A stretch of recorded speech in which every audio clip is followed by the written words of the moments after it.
Good afternoon, ladies and gentlemen. Thank you for being with us here today. My name is Mike Love. I am Head of Communications for McDonald's in the UK. I'd like to introduce Paul Preston, who is Chairman and Chief Executive Officer of McDonald's Restaurants Limited. You'll appreciate that we've just had a very long and detailed judgment. We are keen to leave here and read that judgment and examine it in detail, but Paul will make a statement, be followed by time for a few questions, and I'd ask you to direct those questions through me. Paul. First of all, ladies and gentlemen, thank you for coming. I'm going to say a few words about today's events. Following that, there'll be distribution of what I've had to say. We are, as you can imagine, broadly satisfied with the judgment given this morning. For the sake of our employees and our customers, we wanted to show these serious allegations to be false, and I'm pleased we've done so. There are aspects of the judgment which we'll have to review, and we'll do so when we've been able to study the full ruling in detail. As you can see, this is no small task. However, it's clear that it confirms what we've always known, that the allegations are untrue.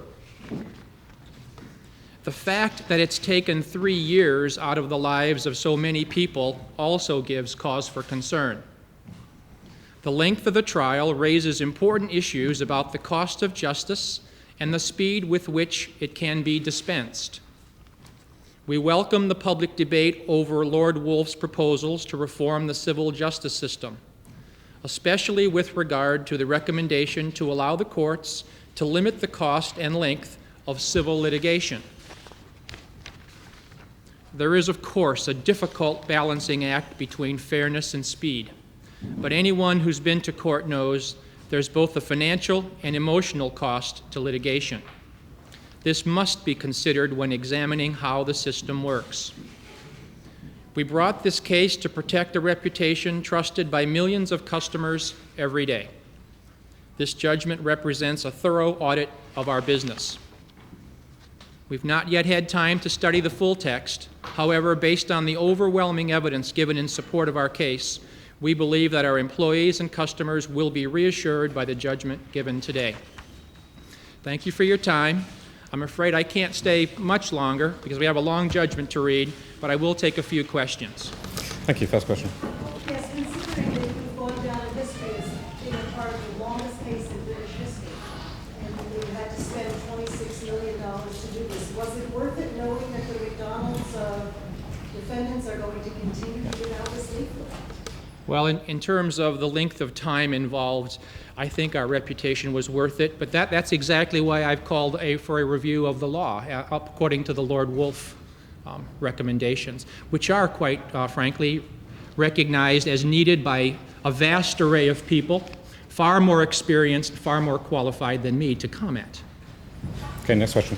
Would you accept that while you broadly speak of why legal terms today, overall this has been a public relations disaster for everyone? No, I wouldn't accept that. I think that it's my responsibility to protect our reputation, and that's exactly what we've done. Very serious allegations were made about our company. They were proven to be false.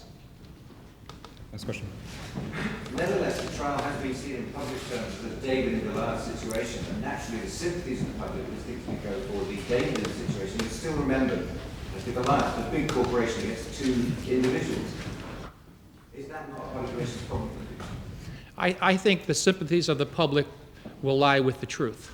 That's far more important than big and small.